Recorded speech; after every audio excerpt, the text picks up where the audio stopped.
In notes number 6, we are going to talk about angle relationships. So sometimes our angles will be formed inside our circle, just somewhere inside the circle, so not on the edge or not in the central angle.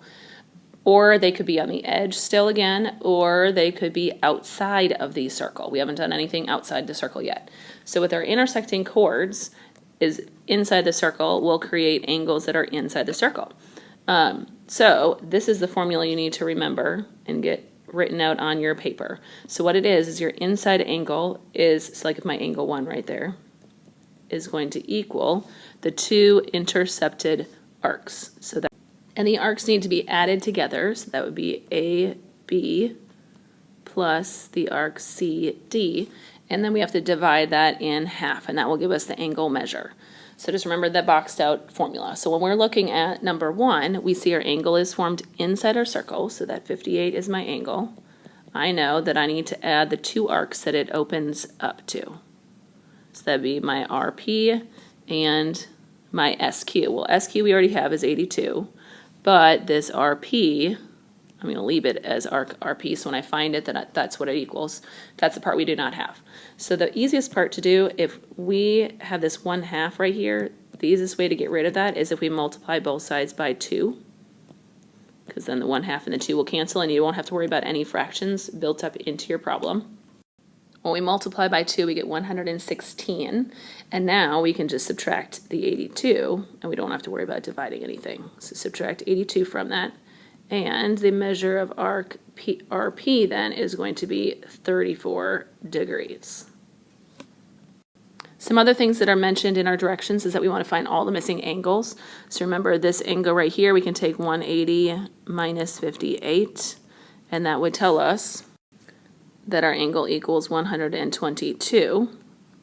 The other side will be the same because they are vertical to each other, and our angle PTR, sorry about that, so PTR also equals that 58 because those are vertical angles to begin with. We can't do anything to find out what both of our arcs are going to be over here because we don't have one of them. We would need one of them to figure out what the other one would be with this formula. This next equation, we have an angle that the vertex is on the edge of the circle, and I really treat this the same as what we did for intercepted arc in Module 14.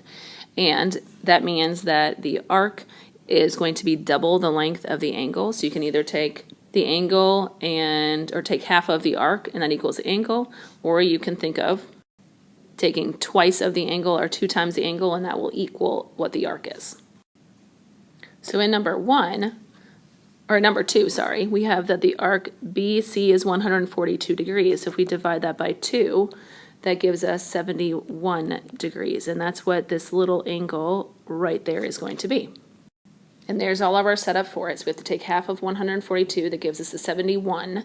And then this other little piece, together, the one in purple and pink need to be 90 degrees. So I can take 90 minus the 71, and I get 19 degrees. So my angle ACB will be 19 degrees.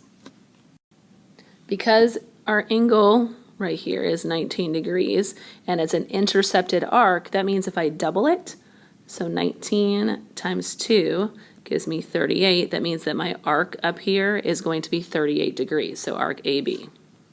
So this formula really does go hand in hand with the intercepted arc, and that if you have a vertex, if the vertex is on the edge of the circle, whether it's kind of hanging off the end like this with a secant and a tangent, you can still double it to find your arc, or if you have the arc, you can divide by 2 to find what that intercepted angle is going to be.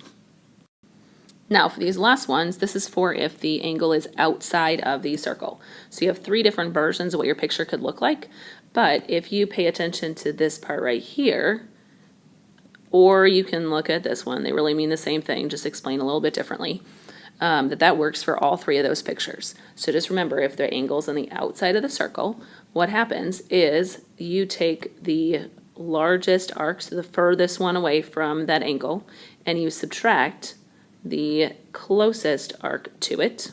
So this is my furthest arc. This is the closest arc to it. And I subtract the difference between those, and then we take half of that, and that should equal our measure of angle C right there. This will work the same way on the next picture. So if I have this largest arc over here, I would take that and I would subtract the smallest arc measure, and that would equal my angle F, angle that's created outside of the circle. Same thing is going to happen on the last one. So I take the furthest arc, or the largest one, because that's going to be bigger than the closest one, and we subtract off the smallest arc, or the closest one to the angle, and that will equal our angle that's outside of the circle. So if you notice, the furthest arc is this part in purple. It's also the largest one out of those two arcs.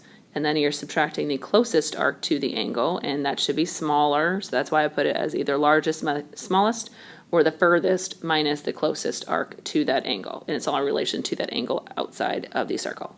So we are looking at number 3, 4, and 5. I gave you 3 different problems, and if you look at it, it's really just one of each of these different pictures, so you can see what's going to happen with each of them, because a few of them, they will be a little bit different.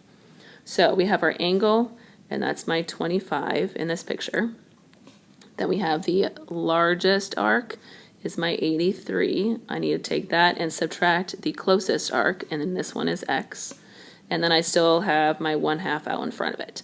The way we solved it before is we can multiply both sides by the 2 to cancel out that 1/2. That's the easiest way of getting rid of it. So we'll have 50 equals 83 minus x. I need to subtract the 83 from both sides, and we get a negative 33 equals negative x, but they're both negative, so x would equal a positive 33 degrees, and that's for that arc KM. Number 4, it makes it a little bit trickier because they do not give us what this arc measure is, and we need it. But notice that these points right here are part of your circle, so that's part of the circle, and the other part of your circle is going to be 360 minus the 238, and that's going to be the rest of your circle. So that's 122 degrees, my angle, my arc right here in pink. So now we can set up our angles. We have our angle equals, and then the equals 1/2 times the largest arc, so that's our 238, minus the closest one or smallest one, arc, which is 122. And now I want you to go through and find out what the x is. All right, so you should have taken 238 minus 122 and get 116. Take half of that, and you get a 58 degrees for that letter x. For this last one is going to be the same setup. So we've got our angle first, so that's this x way out here. So angle equals 1/2 the largest arc, so 161, minus your closest arc, so that's your 67. And then we can simplify it, it's all on one side, so do the inside of your parentheses first. We get a 94, and then we've got to take half of that, so x is going to equal 47 degrees. So if you notice, I use the same language to describe all 3 of these pictures. The biggest thing you have to notice is where is that angle. Here your angle is outside the picture, or outside of your circle. On this previous one we did, on number 2, your angle was on the edge of the circle, your vertex is on the edge. And in number 1, your angle is just somewhere inside of your circle. So it's not the central angle, but it's just somewhere else inside of your circle.